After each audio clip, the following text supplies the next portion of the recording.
Inguinal ক্যানেলে দুইটা ring পাওয়া যায়। একটা রিং হচ্ছে জাস্ট অ্যাবভ দ্য টেস্টিস, এখানে একটা রিং পাওয়া যায়। এই রিংটার নাম হচ্ছে superficial inguinal ring. Inguinal ring দুইটা, একটা হচ্ছে সুপারফিশিয়াল আর একটা হচ্ছে deep inguinal ring. Superficial inguinal রিংটা পাওয়া যায় জাস্ট অ্যাবভ দ্য টেস্টিস, টেস্টিসের উপরে ইনগুইনাল ক্যানেলের একটা রিং পাওয়া যাবে, একটা রিং স্ট্রাকচার পাওয়া যাবে, যেটা কিন্তু ধরে থাকে পুরো স্পোর্টাম, এটাকে বলা হয় সুপারফিশিয়াল। আর ডিপ ইনগুইনাল রিং পাওয়া যায় হচ্ছে অ্যাবডোমেন। কন্টেন্টটা কিন্তু খুব ইম্পর্টেন্ট ফাইবার জন্য এবং কুইজের জন্য, ঠিক আছে। মেলের ক্ষেত্রে স্টোমাটিক পড থাকে, ভ্যাজাইনাল টিউনিক থাকে, তারপরে তাই প্রিমাস্টার মাসেল থাকে, এক্সটার্নাল কোরিন্ডাল আর্টারি তো বললাম, আর ইউরিনারি ক্যালিকুলি, ইউরিনারি ক্যালকুলি যা নাম তো শুনছো, স্টোন ফর্মেশন, ইউরেথ্রা বা ইউরিনারি সিস্টেমের যে কোনো স্ট্রাকচার জায়গায় ইউরিন ফর্ম কি ক্যালকুলি বা ক্যালকুলাস বা স্টোন ফর্মেশন যে বলি আমরা, ইউরিনারি ক্যালকুলি। এটা আসলে কি জন্য হয় বলতে পারো? কোন কেমিক্যালের কারণে হয়? ক্যালসিয়াম ফসফেট, হ্যাঁ, অথবা ক্যালসিয়াম অক্সালেট এর কারণে হয়, তাই না? বেশি পরিমাণে কাঁঠালের পাতা খেলে ছাগলের ক্ষেত্রে ভালো আছে, ওটার ক্ষেত্রে কি হয়? ইউরিনারি ক্যালকুলিটা বেশি হয়, ঠিক আছে। আচ্ছা, এখন কথা হলো ইউরিনারি ক্যালকুলি কোথায় কোথায় ইউরিনারি ব্লাডে হইতে পারে? ইউরেথ্রাতে হইতে পারে, তাই না?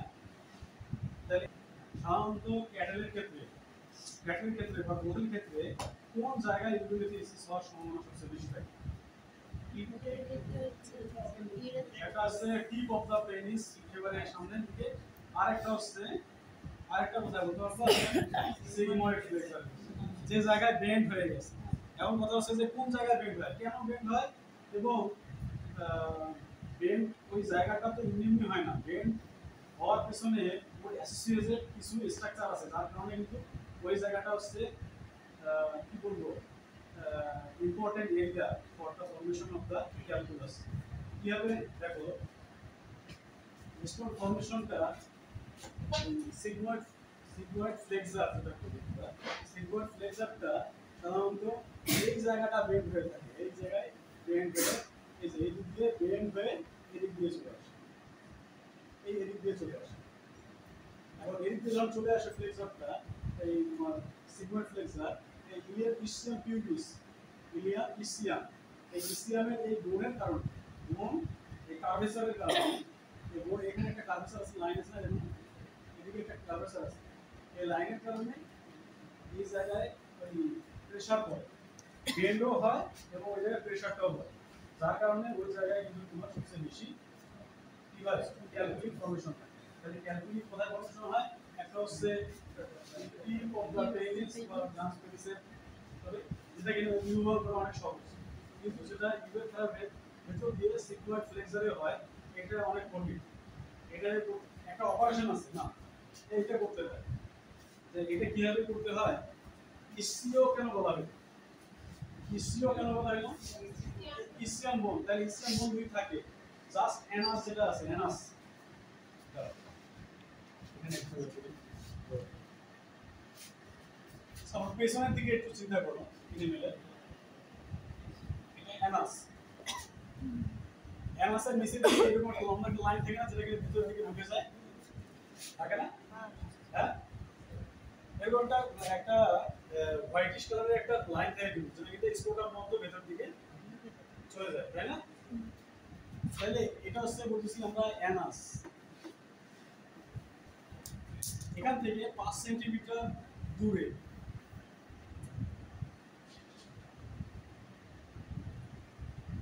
এই রিজিয়নে একটা ইনসিশন দিতে লম্বা, তাহলে কোন জায়গা হতে পারে চিন্তা করতে পারছো?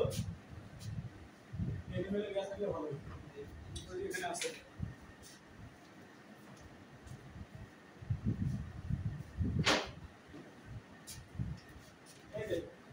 এটা কি এখান দিয়ে এসে এই দুই পাশ দিয়ে কিন্তু করতেছে, একটা মিডিয়ালি বরাবর করতেছে, জাস্ট এই জায়গায় যেখানে আসলে তুমি এই জায়গাটা পাও, এই জায়গাটা, এই যে এই জায়গাটা পাও, এটা কি বলি আমরা? ইসিয়ামের এই জায়গাটা পাবো, সো এখানে এসে যখন তুমি ইনফিউশন দিলা ইনফিউশন দিয়ে এখানে কি অনেকগুলো মাসেল পাবা না, অনেক কাপ মাসেল আছে না পিছনের দিকে, এই মাসেলগুলো রিমুভ করতে হবে। রিমুভ করে তোমাকে এই কোনটা এখানে চলে আসতে হবে, এই কোনটা কারণ তো এই এদিক দিয়ে পেরিসের এই যে এই পাত্র এদিক দিয়ে এই এদিক দিয়ে পেরিসের সিগন্যাল ফ্লেভারটা চলে আসে এই পিছন দিক এই ভিতরে দিয়ে একটু নাম দিয়ে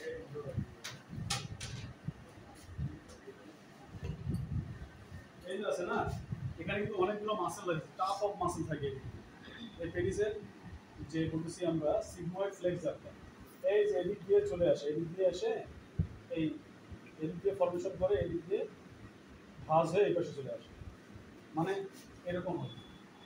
স্যাম্পল না থাকলে যা হয় স্লাইডে রাখতে হবে, এদিক দিয়ে এসে এটার দিয়ে এসে এইভাবে চলে আসে। এবং কথা হচ্ছে যে এই জায়গাটা সবচেয়ে বেশি হয়, এই জায়গায় আরেকটা হচ্ছে এই যে এই জায়গায় ব্যান্ড হয়ে যায়, এই জায়গায় যে ব্যান্ড হইছে এটা একটা অপারেশন আছে, এটার অপারেশন আছে, এইটার কথা বলছি। এটা হচ্ছে কার্ভেচারের কারণে, এই জায়গায় যে কার্ভেচারটার কারণে, এই কার্ভেচারের কারণে কিন্তু এটা এই যে এই পাশে এদিক দিয়ে যখন নামে যায় তখন কিন্তু এটা চাপ পায়। তখন একটা এখানে যখন তুমি ওপেন করলা, এখানে কিন্তু মানে ইসিএমের এই রিজিয়নে অনেক টাফ মাসেল আছে, মাসেলগুলো ইউজ করতে হবে।